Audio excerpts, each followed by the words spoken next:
رسول اللہ وبعد۔ تو آج کا ہمارا عنوان ہے ما جاء فی حمایت النبی صلی اللہ علیہ وسلم حمایت توحید وصدہ طرق الشرک، یعنی اللہ کے رسول کا توحید کی حفاظت کرنا، اس کو قائم کرنا اور ان تمام راستوں کو بند کر دینا جو شرک کی طرف لے جانے والے ہیں۔ اس موضوع پر یہ باب ہے مصنف رحمہ اللہ نے ذکر کی ہے حدیث عبداللہ بن شخیر رضی اللہ عنہ کی، کہ وہ کہتے ہیں کہ میں بنو عامر کے ایک وفد میں اللہ کے رسول کے پاس گیا، فقلنا، اور ہم نے کہا انت سیدنا، یعنی ہم نے اللہ کے رسول کو مخاطب کرتے ہوئے یہ الفاظ، سیدنا ہمارے سردار ہیں۔ سید کا معنی جو ہے نا وہ ہوتا ہے یعنی جو شرف والا ہو، عظمت والا، مرتبے والا۔ تو اللہ کے رسول نے فرمایا کہ فقال السید اللہ تبارک و تعالی، کہ سید وہ صرف اور صرف اللہ تعالیٰ ہے۔ قلنا، تو صحابی کہتے ہیں کہ ہم نے کہا وافضلنا فضلا واعظمنا قولا، کہ آپ ہم میں جو ہے وہ فضیلت میں زیادہ ہیں، اور یعنی غنا میں، وہ چاہے دل کا غنا ہو یا مال کا غنا ہو، آپ اس میں بھی ہم سے زیادہ ہیں۔ وقالا، تو اللہ کے رسول نے فرمایا قولوا بقولکم او بعض قولکم، تو تم اپنی یہ بات کہو، ولا یستجرینکم الشیطان، لیکن شیطان تمہیں بہکا نہ دے، یعنی وہ کھینچ کر جو ہے وہ ایسے راستے پر نہ ڈال دے جو راستہ درست نہ ہو، غلط کام میں نہ ڈال دے، غلط کام کی طرف جو ہے تمہاری رہنمائی نہ کرے۔ تو اللہ کے رسول نے اس میں یعنی ان کو منع کیا ہے، یعنی جب انہوں نے کہا نا سیدنا، تو اللہ کے رسول نے کہا کہ تم نے سیدنا جو کہا ہے مطلقاً جو سیادت ہے، سرداری، مطلقاً شرف، وہ صرف اور صرف اللہ تعالیٰ کا ہے، اور یہ سید جو ہے یہ اللہ تعالیٰ کے ناموں میں سے بھی ہے، اور اس کا معنی جو ہے وہی معنی ہے جو اللہ الصمد کا معنی ہے، جیسے ابن عباس رضی اللہ عنہما نے بیان کیا ہے کہ سمد کہتے ہیں کہ جو کامل ہو اپنے علم میں، اپنے حلم میں، اور اپنی سید ہونے میں، یعنی شرف میں، مقام میں۔ تو یہ سید یہ سمد کے معنی میں اس کا ذکر آتا ہے، ابن عباس نے اس کا معنی ذکر کیا ہے سمد کا معنی بیان کرتے ہوئے۔ تو اب اس میں اگر دیکھا جائے تو اللہ کے رسول نے یہ نہیں کہا کہ تم جو ہے وہ تم مجھے سید نہ کہو، بلکہ آپ نے اس کی اجازت دی ہے، لیکن جس سے آپ نے منع کیا ہے وہ جو آخر میں الفاظ ہیں قولوا بقولکم او بعض قولکم ولا یستجرینکم الشیطان، اس سے آپ کو یعنی آپ نے منع کیا، یعنی یہ نہ ہو کہ تم جو ہے وہ میرے بارے میں فضیلت بیان کرتے کرتے جو ہے وہ شیطان تم کو غلط راستے پر ڈال دے۔ تو جو مطلقاً سیادت ہے، مطلقاً سرداری یا مطلقاً فضل شرف، وہ تو اللہ تعالیٰ کی ذات کا ہی ہے، لیکن کوئی بندہ مثلا کسی قوم کا، کسی خاص علاقے کا وہ سربراہ یا سید وہ ہو سکتا ہے، اس کی ممانت نہیں ہے۔ یہاں ممانت سے مراد جو ہے وہ یعنی جو آخر میں الفاظ ہیں جو اللہ کے رسول نے جس کی وضاحت کی ہے کہ ولا یستجرینکم الشیطان، کہ تم جو ہے وہ کسی کی تعظیم کرتے کرتے کہیں ایسا نہ کر دینا کہ اس کی تعظیم میں اس کے مقام سے بھی اس کو بلند کر دو، کہ جو اس کا مقام، مرتبہ، منصب بنتا ہی نہیں ہے وہ بھی اس کو دے دو۔ تو یعنی آپ نے یہاں ان کو ذرا تنبیہ کی کہ کسی کی فضیلت جو ہے وہ ثابت ہو تو ٹھیک ہے، اس کو بیان کرنا یعنی منع نہیں ہے، لیکن ذرا احتیاط سے، ایسا نہ ہو کہ انسان اس میں اتنا آگے چلا جائے، غلو کر لے، جو شرک کی طرف لے جانے کا باعث بنے۔ تو اللہ کے رسول نے یعنی یہ تنبیہ کرتے ہوئے شرک کا راستہ بند کیا ہے، کیونکہ جہاں بھی شرک پیدا ہوتا ہے وہاں انسان غلو کرتا ہے، غلو کرتا ہے تو وہ غلو بھی انسان کو شرک کی طرف لے جاتا ہے۔ تو لیکن سید جو ہے نا وہ کہنا منع نہیں ہے، اللہ کے رسول نے خود کہا ہے کہ انا سید ولد آدم، کہ میں آدم کی اولاد کا سردار ہوں، تو اس لیے کہا جا سکتا ہے۔ اس کی ممانت نہیں ہے۔ تو ممانت اس بات کی تھی جو میں نے ابھی آپ کو ذکر کیا کہ بلا سجری انکم الشیطان، کہ شیطان کے بہکاوے میں آ کر کوئی بندہ فضیلت بیان کرتا کرتا ہے ایسے اتنا آگے چلا جائے کہ جو ہے وہ اس کو مخلوق کے مقام سے بلند کر کے خالق کے برابر کر دے کسی بھی طریقے سے، اس کی ممانت ہے۔ دوسری جو حدیث ہے سیدنا انس کی کہ ان ناسن قالوا یا رسول اللہ، کہ ایک آدمی نے کہا اللہ کے رسول یا خیرنا وابن خیرنا، یعنی اے ہمارے بہترین شخص یا ہم میں سے بہترین آدمی اور بہترین آدمی کے بیٹے، و سیدنا وابن سیدنا، اور ہمارے سردار اور سردار کے بیٹے۔ فقالا، تو اللہ کا رسول نے فرمایا کہ یا ایھا الناس، اے لوگو، قولوا بقولکم، کہ تم اپنی یہ گفتگو کرو، ولا یستہوینکم الشیطان، لیکن شیطان تمہیں بہکا نہ دے۔ اور پھر فرمایا کہ انا محمد عبد اللہ و رسول، میں محمد ہوں، اللہ کا بندہ ہوں اور اس کا رسول ہوں۔ ما احب ان ترفعونی فوق منزلتی، مجھے یہ بالکل پسند نہیں ہے کہ تم مجھے میرے مقام کو میری منزلت سے بڑھاؤ، یعنی جو مقام جو جس پر مجھے اللہ نے نازل کیا ہے، جو فضیلت مجھے اللہ نے دی ہے، میری بالکل بھی خواہش نہیں ہے کہ تم مجھے اس مقام سے اس مرتبے سے بڑھاؤ۔ تو یہاں بھی آپ نے ان کو تنبیہ کی، وہی سیم تنبیہ جو پچھلی حدیث میں ہے۔ تو اور یہی باب سے اس یعنی ان دونوں حدیثوں کی مطابقت ہے کہ اللہ کے رسول نے ہر وہ ذریعہ وہ وسیلہ جو شرک کی طرف لے جا سکتا تھا کسی بھی پہلو سے، تو وہ بند کر دیا ہے۔ تو آج کل جو لوگ یہ ولیوں کی یا نیک آدمیوں کی تعظیم کرتے ہیں، وہ بھی ان کی شان میں غلو کرتے ہیں، ان کو وہ مقام دیتے ہیں جس مقام کے وہ لائق ہی نہیں ہیں۔ مخلوق ہے، وہ خالق کے برابر تو نہیں نہ ہو سکتا، نہ اس کی ذات نہ اس کی صفات۔ تو اگر آپ کسی مخلوق کو کسی ایسی سے کوئی ایسی صفت دے دیں گے جو اللہ تعالیٰ کے ساتھ خاص ہے، تو آپ نے اس کے مقام مرتبے سے اس کو بڑھا دیا۔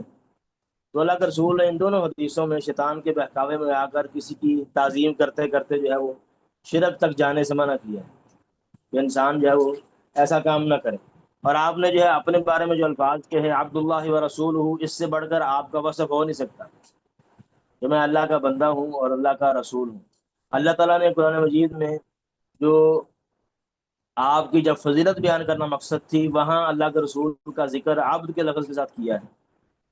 عبد کا معنی ہوتا ہے غلام، مطیع، فرمان بردار، حکم ماننے والا، سرنڈر کرنے والا۔ تو اللہ کے رسول کا اللہ تعالیٰ نے جہاں افضل ترین مقام تھا، وہاں آپ کا ذکر لفظ عبد سے کیا ہے، جیسے سورہ فرقان کی آیت ہے تبارک الذی نزل الفرقان علی عبدہ۔ اب یہ قرآن کے ذکر کی بات ہو رہی ہے کہ بابرکت ہے وہ ذات جس نے فرقان یعنی قرآن کو اپنے بندے محمد صلی اللہ علیہ وسلم پر نازل کیا۔ جب اسراء و معراج ہے، اب بہت بڑی شان ہے، اللہ تعالیٰ نے آپ کو اسراء اور معراج کروائی، تو وہاں بھی سبحان الذی اسریٰ بعبدہ۔ تو دوسری جگہ پر جو ہے وہ قرآن کی جب نازل ہونے کی بات تھی، جب چیلنج کیا گیا قرآن کے ساتھ کہ تم اس کی طرح لے کر آؤ، تو تب بھی وَإِن كُنتُمْ فِي رَيْبٍ مِّمَّا نَزَّلْنَا عَلَىٰ عَبْدِنَا، اور یہ صرف آپ کے ساتھ نہیں ہے، باقی سارے انبیاء کا ذکر بھی ایسی ہے، بنو ذُرِّيَّةَ مَنْ حَمَلْنَا مَعَ نُوحٍ إِنَّهُ كَانَ عَبْدًا شَكُورًا، عبد۔ تو بہرحال اللہ تعالیٰ کو یہ جو عبد ہے یہی وصف پسند ہے کہ انسان اللہ کا مطیع، فرمان بردار بندہ بن کر جب وہ زندگی گزارے، نہ کہ اکڑ کر تکبر کرتے ہوئے، تو یہ بالکل بھی پسند نہیں ہے۔ تو دوسرا وصف جو ہے وہ فرمایا کہ میں اس کا رسول ہوں، تو کسی کا یعنی کسی انسان کو اللہ تعالیٰ کی طرف سے منتخب کیا جانا اپنا پیغام پہنچانے کے لیے، اس سے بڑا کوئی شرف نہیں۔ تو اس لیے یہ دونوں وصف جو ہیں یہ آپ کے مقام کو، آپ کے مرتبے کو بیان کرتے ہیں۔ تو جو آپ نے اپنے بارے میں کہے عبداللہ و رسول، تو ما احب ان ترفعونی فوق منزلتی، تو مجھے بالکل بھی پسند نہیں ہے کہ تم مجھے میرے مقام سے بڑھاؤ۔ تو اللہ کے رسول جو ہیں وہ مخلوقات جتنی بھی ہیں سب سے افضل ترین ذات آپ کی ہے، آپ سے افضل کوئی بھی نہیں ہے، نہ کوئی نبی، نہ کوئی اور انسان، نہ کوئی فرشتہ، نہ کوئی ولی، نہ کوئی بزرگ، کوئی بھی انسان جو ہے وہ آپ سے افضل نہیں۔ لیکن اس کے باوجود جو ہے وہ آپ اللہ کے عبد ہیں، فرمانبردار بندے ہیں۔ آپ میں کوئی ایسا وصف نہیں ہے جو اللہ تعالیٰ کے ساتھ خاص ہو، نہ آپ غیب جانتے ہیں، نہ آپ کسی کو کوئی کسی کی حاجت، کسی کی مشکل دور کر سکتے ہیں، نہ مصیبت میں کام آ سکتے ہیں۔ اللہ کے رسول پر تو خود بڑی مصیبتیں ہیں، پریشانیاں ہیں، اگر آپ خود کسی کی مشکل دور کر سکتے ہوتے تو آپ نہیں نہ کرتے؟ آپ پر بے شمار مصیبتیں مکہ میں آپ کے سامنے ہے، مدینہ میں کافروں کی طرف سے، منافقوں یہودیوں کی طرف سے، آپ کے اہل خانہ کے بارے میں بے شمار جو ہے وہ تکلیفیں مصیبتیں ہیں، آپ کے صحابہ کرام کو آئیں۔ اگر آپ کچھ کر سکتے ہوتے تو آپ سب سے پہلے جو ہے اپنا دفاع کرتے، اپنے صحابہ کا دفاع کرتے، لیکن نہیں، تو آپ کے اختیار میں کچھ بھی نہیں تھا۔ تو نہ آپ کے اختیار میں ہے، جب آپ کے اختیار میں نہیں ہے تو کسی اور انسان کے اختیار میں کیسے ہو سکتا ہے؟ تو بہرحال یہ بات سمجھنے والی ہے، تو اللہ تعالیٰ سب کو سمجھ عطا فرمائے۔ تو یہ ایک دو باتیں تھیں اس حوالے سے، تو اگر اس حوالے سے کوئی سوال ہو کسی کا تو پوچھ لے، ورنہ اگلا بات پر۔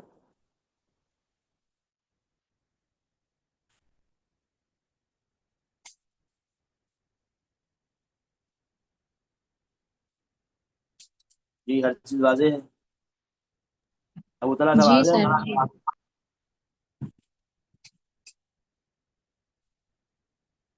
کسی اور کی پریزنٹیشن تیار ہے اس کے علاوہ ام کلثوم صاحبہ کے علاوہ؟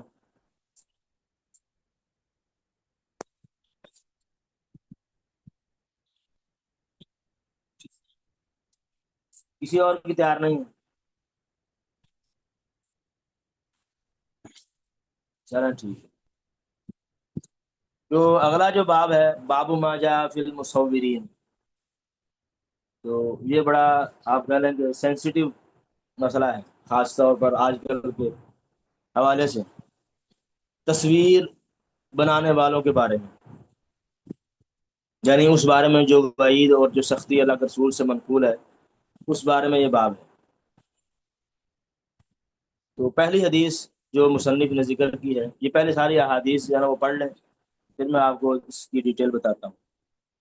سیدنا ابو ہریرہ بیان کرتے ہیں رضی اللہ تعالیٰ عنہ کہ اللہ کے رسول نے فرمایا کہ اللہ تعالیٰ کہتے ہیں، یعنی حدیث قدسی ہے، ومن اظلم ممن ذهب يخلق كخلقي، کہ کون بڑا ظالم ہے اس سے جو میری تخلیق کی طرح پیدا کرنے کی کوشش کرے، فلیخلقوا ذرۃ، وہ کوئی ذرہ پیدا کر کے دکھائے، او لیخلقوا حبۃ، یا کوئی دانہ، او لیخلقوا شعیرۃ، یا کوئی جو۔ اب یہاں اللہ تعالیٰ نے تین چیزوں کا ذکر کیا ہے۔ ذرہ، ذرہ سے مراد جو ہے وہ چیونٹی ہے، ذرہ چیونٹی کو کہتے ہیں، چھوٹی، کیونکہ یہ سب سے چھوٹی مخلوقات میں سے ہے، اور اس میں اللہ تعالیٰ کی طرف سے روح بھی ہوتی ہے۔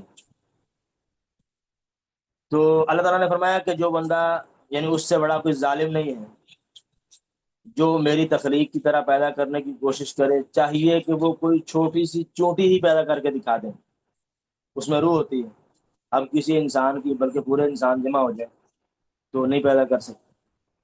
پھر جو ہے اس سے کم تر اگلی چیز ذکر کی، اولی یخلق حبتن، کہ وہ کوئی دانہ پیدا کر کے دکھا دیں، یعنی جس سے یہ سارے نباتات، پھل، پودے، درخت، سارا کچھ یہ دانے سے بنتے ہیں، تو کھیتی، پھل جتنے بھی ہیں سارا کچھ، کوئی دانہ پیدا کر کے دکھا دیں جس سے یہ سارے پھل، نباتات اور کھیتی شیتی اگا سکیں۔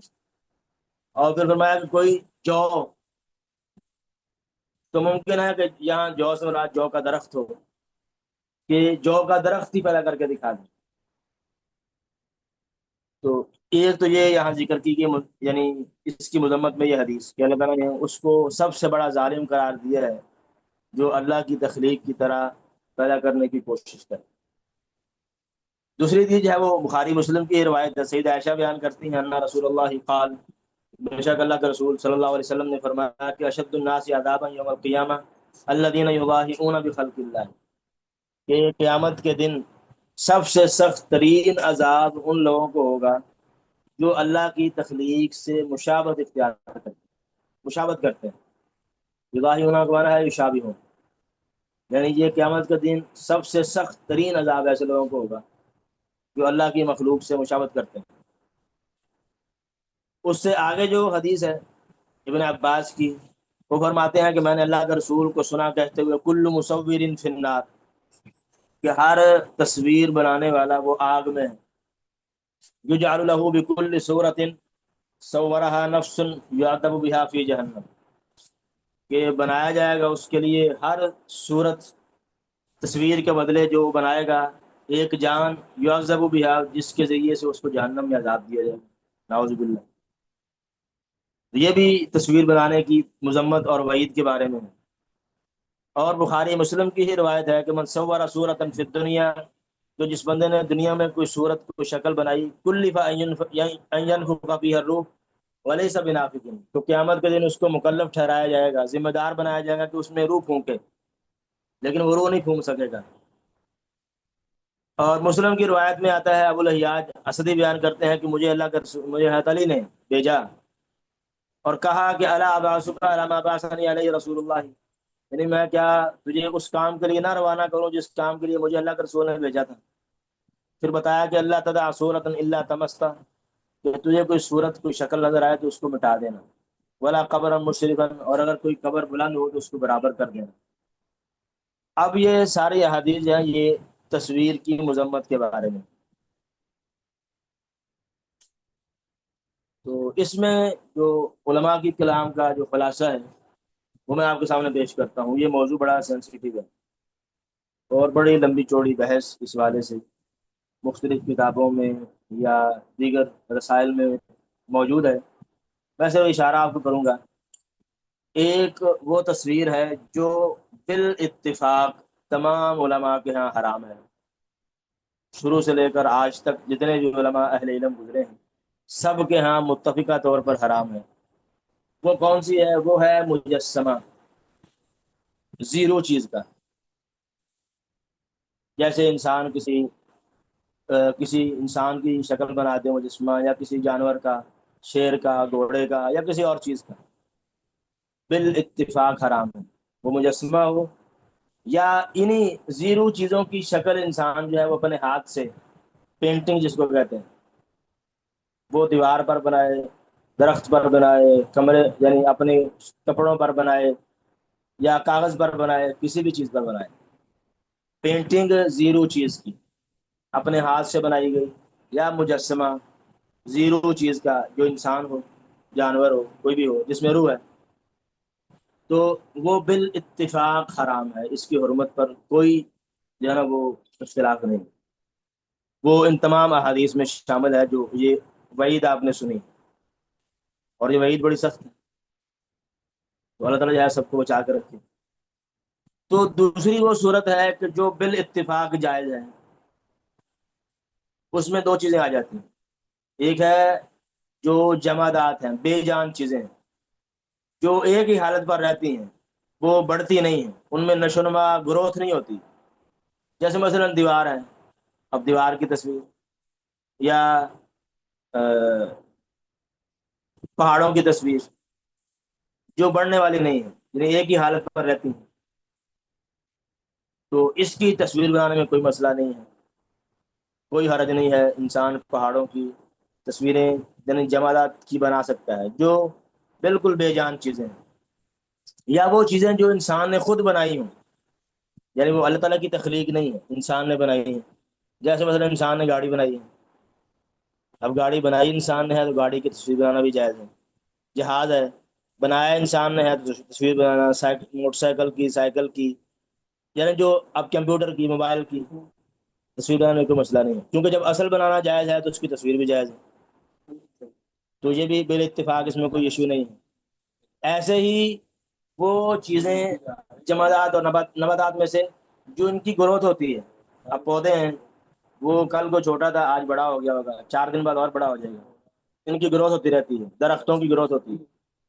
تو اس میں اگرچہ مائنر ایسا اختلاف ہے لیکن وہ اختلاف اتنا معتبر نہیں ہے، تو صحیح قول کے مطابق اس میں بھی یعنی درختوں وغیرہ کی جو چیزیں جن کی گروتھ ہوتی ان کی تصویر بنانا جائز ہے۔ تو یہ دو باتیں آپ کو سمجھ آ گئی ہیں، جو بال اتفاق جائز ہیں اور جو بال اتفاق ناجائز ہیں، کوئی اس شیخ میں ایشو کوئی اسٹال مجھے ہے شیخ کلیئر ہے؟ نہیں شیخ مجھے کلیئر نہیں ہے۔ چلیں ٹھیک ہے۔ تو یہ تو تھی دو چیزیں، اب رہ گئی جو محل اشکال ہے وہ تیسرا ہے۔ وہ تیسرا یہ ہے کہ جو انسان کیمرے سے تصویر کھینچتا ہے، تو اب وہ کیمرے سے تصویر ہو یا ویڈیو ہو، اب ویڈیو بھی اگر دیکھا جائے جس حد تک میں نے پڑھا ہے تو ویڈیو بھی یہ تصویریں ہی ہوتی ہیں، ویڈیو جو بنتی ہے انسان کی، وہ اصل میں بنیادی طور پر تصویریں ہی ہوتی ہیں جو اس کی بیک میں، اگرچہ ہمیں ویڈیو نظر آتی ہے، وہ تصویریں ہی ہیں، لیکن تصویروں کی حرکت اتنی تیز ہوتی ہے کہ آپ عام اس کو اندازہ نہیں کر پاتے۔ تو اگر آپ جا کے اس کی جو تھیوری ہے بیک پہ جا کے پڑھیں گے تو آپ کو یہی ملے گا کہ وہ کیمرے سے تصویر دی گئی ہو یا ویڈیو ہو، ویڈیو اور تصویر ایک ہی چیز ہے، دونوں بیک میں تصویریں ہی ہوتی ہیں۔ جو ویڈیو ہے وہ تصویریں چلتی ہیں اسپیڈ کے ساتھ، متحرک ہیں۔ تو بہرحال اس تصویر میں اختلاف ہے، یعنی کیا یہ بنانا جائز ہے یا جائز نہیں۔ تو جو کہتے ہیں کہ بنانا جائز نہیں، ان کی دلیل یہ ساری احادیث جو آپ نے پڑھی، وہ کہتے ہیں کہ یہ بھی تصویر ہے، اور اللہ کے رسول نے تصویر کی بے انتہا مذمت کی ہے۔ تو جب آپ نے مذمت کی ہے تو بالکل بھی جائز نہیں ہے۔ تو چاہے وہ پرانے طرز پر تصویر بنائی ہے، وہ جیسے پرانے دور میں اللہ کے رسول کے دور میں بنائی جاتی تھی ہاتھ سے، یا اب یہ جدید طریقہ آ گیا ہے، اب کیمرے میں آپ جو ہے بٹن دباتے ہیں، تو بٹن دبانے سے کیمرہ پکڑنا، کیمرے کا رخ سیدھا کرنا، اب یہ سارا آپ کا عمل شامل ہے اس میں۔ وہ کہتے ہیں یہ بھی تصویر ہے۔ یعنی آپ یہ بات ایک سمجھ لیں کہ تصویر کی حرمت پر کسی کا اختلاف نہیں ہے، تمام علماء کے ہاں متفقہ طور پر تصویر بنانا جاندار چیز کی حرام ہے۔ محل اشکال یہ ہے کہ کیمرے سے لی گئی تصویر یہ تصویر ہے کہ نہیں، صرف اس میں ہے کہ ہم اس کو تصویر کہیں گے یا نہیں کہیں گے۔ جو کہتے ہیں کہ حرام ہے وہ کہتے ہیں تصویر ہے۔ جب تصویر ہے تو تمام احادیث جو آپ نے ابھی سنی ہے وہ اس پر لاگو ہوں گی، وہ اس پر منطبق ہوں گی، تو یہ حرام ہے۔ جو کہتے ہیں جائز ہے وہ کہتے ہیں یہ تصویر نہیں ہے، یہ تصویر ایسے ہی ہے جیسے انسان شیشے کے سامنے کھڑا ہو، اس کا پورا وجود اس کو نظر آتا ہے، یا پانی پر کھڑا ہو تو پانی کے اندر اس کا اپنا عکس نظر آتا ہے، یا کسی بھی چمکدار چیز پر کھڑا ہو۔ اب کوئی بھی جو ہے وہ اہل علم میں سے یہ نہیں کہتا کہ انسان کی جو کیمرے کے سامنے شیشے کے سامنے جو تصویر ہے وہ حرام ہے۔ تو وہ کہتے ہیں کہ جو کیمرے سے لی گئی تصویر ہے وہ حقیقت میں ایسے ہی ہے جیسے انسان کا جو ہے نا شیشے کے سامنے کھڑا ہے۔ تو وہ یہ دلیل دیتے ہیں، یعنی یہ وہ کہتے ہیں کہ یہ انسان کا ہی عکس ہے، کوئی نئی چیز بنائی نہیں گئی۔ اور اب تصویر کی حرمت کیوں ہے وہ یہ حدیث میں بیان ہوئی ہے جو آپ نے پڑھی ہے کہ الذین یضاہئون بخلق اللہ، کہ وہ اللہ سے مشابہت اختیار کرتے ہیں، اللہ تعالیٰ سے مشابہت اختیار کرتے ہیں۔ اب مشابہت جو ہے وہ اللہ سے اختیار کرتے ہیں، جو بندہ کسی جاندار کی تصویر بناتا ہے تو اس میں مشابہت کی وجہ سے منع ہے۔ اور جیسے ایک حدیث آپ نے پڑھی ہے کہ اس کو قیامت کے دن ذمہ دار بنایا جائے گا کہ اس میں روح پھونکے، تو اس سے بھی سمجھ آتی ہے کہ زیرو چیز کی تصویر ہے۔ تو یہ جو جواز کے قائل ہیں کہتے ہیں کہ جائز ہے، وہ کہتے ہیں کہ اس میں انسان نے اپنی طرف سے کچھ نہیں بنایا، مشابہت نہیں ہے، وہی انسان جو اللہ کا بنایا ہوا ہے، وہی جانور جو اللہ کا بنایا ہوا ہے، اس کو کیمرے میں محفوظ کر لیا ہے بس، حقیقت میں وہی انسان ہے۔ تو یہ چند ایک دلائل ہیں مختصراً، اس میں گفتگو بڑی لمبی چوڑی ہے، میں نے آپ کو جو ہے نا مین جو باتیں ہیں بنیادی وہ بتائیں۔ باقی اگر آپ نے پڑھنا ہو تو بے شمار کتابیں موجود ہیں۔